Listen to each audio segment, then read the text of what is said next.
خبر شامل کرتے ہیں میرپور خاص سے۔ بیورو چیف BNN نیوز شاہد میمن کی رپورٹ کے مطابق دنیا بھر کی طرح میرپور خاص میں بھی حضرت امام حسین علیہ السلام اور ان کے جانثار ساتھیوں کے چہلم کے موقع پر ماتمی جلوس برآمد ہوئے۔ پولیس اور رینجرز کی جانب سے سیکیورٹی کے انتہائی سخت انتظامات کیے گئے تھے اور راستوں کو سیل کیا گیا تھا، جبکہ موبائل سروس بھی بند رہی۔ عزادار بارش کے دوران بھی سینہ زنی اور زنجیر زنی کرتے رہے۔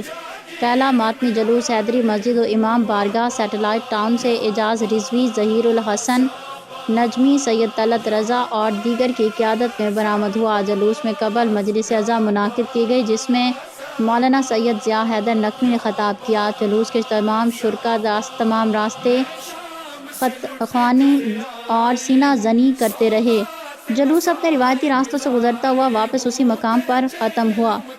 عزد خانہ زہرا چاکی پاڑا میں مجلس عزا منعقد ہوئی، جس سے مولانا سید محمد شجاع نقوی نے خطاب کیا، جس کے بعد علم و ذوالجناح کا ماتمی جلوس برآمد ہوا، جو اپنے مقررہ راستوں سے ہوتا ہوا عزا خانہ نور حسین شاہ غریب آباد سے پہنچا، جہاں جلوس کے شرکا نے نماز ظہرین ادا کی اور مجلس عزا منعقد ہوئی، جس سے علامہ سید محمد شجاع نقوی نے خطاب کیا۔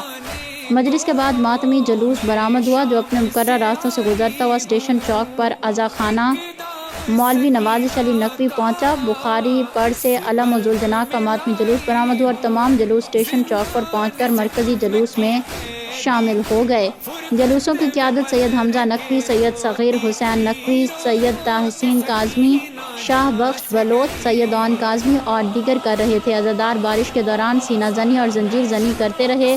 جلوس کے شرکا نے پوسٹ آفس چوک پر زنجیروں کا ماتم کیا، جس کے بعد مارکیٹ چوک پر مختصر مجلس عزا منعقد ہوئی، جس سے ذاکر اہل بیت مولانا سید محمد شجاع نقوی نے خطاب کیا۔ مجلس کے بعد جلوس اپنے مقررہ راستوں سے ہوتا ہوا امام بارگاہ درگاہ مکھن شاہ پہنچ کر اختتام پذیر ہو گیا۔ پولیس اور رینجرز کی جانب سے ماتمی جلوسوں کے شرکا کو سیکیورٹی کے انتہائی سخت انتظامات کیے گئے تھے۔ جلوس کی گزرگاہوں کا سیل کیا گیا تھا اور اونچی عمارتوں پر ماہر نشانہ باز اہلکار تعینات کیے گئے تھے اور CCTV کیمروں سے جلوس کی نگرانی بھی کی جا رہی تھی۔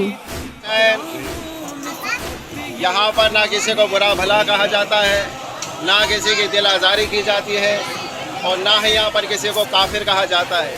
وہ لوگ ہیں جو دلوں کے توڑنے کا سبب بنتے ہیں۔ مجلس حسین تو دلوں کے جوڑنے کا نام ہے۔ اسی لیے کہا گیا ہے کہ انسان کو بیدار تو ہو لینے دو، ہر قوم پکارے کہ ہمارے حسین۔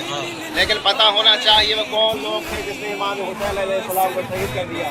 جہاں تک میری آواز آ رہی ہے، قاضی شورے اس وقت کا چیف جسٹس تھا جس نے قتل امام حسین علیہ السلام کا بدلہ دیا۔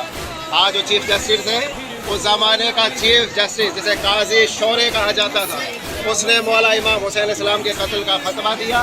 اور کتنے درباری ملا تھے جنہوں نے اس دستاویز پر جو ہے دستخط کیا۔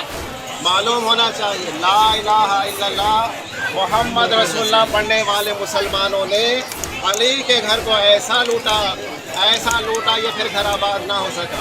شمر ملون کون تھا؟ ابن زیاد کون تھا؟ خولی کون تھا؟ نو کے نیزے پر اٹھانے والے حافظ قرآن تھے، یہ معلوم ہونا چاہیے۔ یہ مسلمان تھے، کتنے حج کیے تھے شمر ملون نے، خولی نے، تو لہٰذا ان لوگوں نے مولا امام حسین علیہ السلام کو بھوکا و پیاسا جو ہے وہ شہید کر دیا۔ لوگوں کو آگاہی ہونی چاہیے، پڑھیں اپنے مولویوں سے پوچھیں، کتابوں سے آگاہی کریں کہ واقعی کربلا میں کتنے لوگ جو ہے وہ ملوث تھے۔ میرے عزیزوں دوستو، مولا امام حسین علیہ السلام وہ ہستی ہے کہ آج دنیا والے خدائی کا دعویٰ کرنے لگ گئے کہ ربوبیت الوہیت کا دعویٰ کیا۔ نمرود اور شداد اور فرعون نے نبوت کے جھوٹے دعوے دار بھی بہت آئے، جھوٹے امام بھی بہت آئے، لیکن سن 61 ہجری سے لے کے آج تک کسی نے حسین بننے کا دعویٰ نہیں کیا۔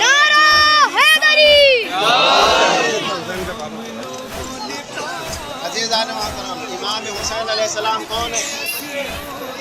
جس کے لیے رسول خدا نے سجدے کو طول دے دیا، اس کا نام حسین ابن علی ہے۔ آج مسجد کے آگے سے حسینی ماتم جائے تو لوگوں کی نماز نہیں ہوتی، اور رسول خدا حسین کے آنے سے ایک دفعہ نہیں، 10 دفعہ نہیں، 70 دفعہ کہہ رہے ہیں سبحان ربی الاعلیٰ و بحمدہ۔ امام حسین علیہ السلام کو پہچانے۔ آج تمام مکاتب فکر نماز جمعہ پڑھتے ہیں، نماز جمعہ کے 2 خطبے کے بیچ میں مولوی کیوں بیٹھتا ہے؟ پوچھو علماء کرام سے، ان کے سر پہ قرآن رکھو کہ خطبہ ختم ہوا تو بیچ میں بیٹھتے کیوں ہیں. یہ بیٹھنا اسی بات کی دلیل ہے کہ مولا امام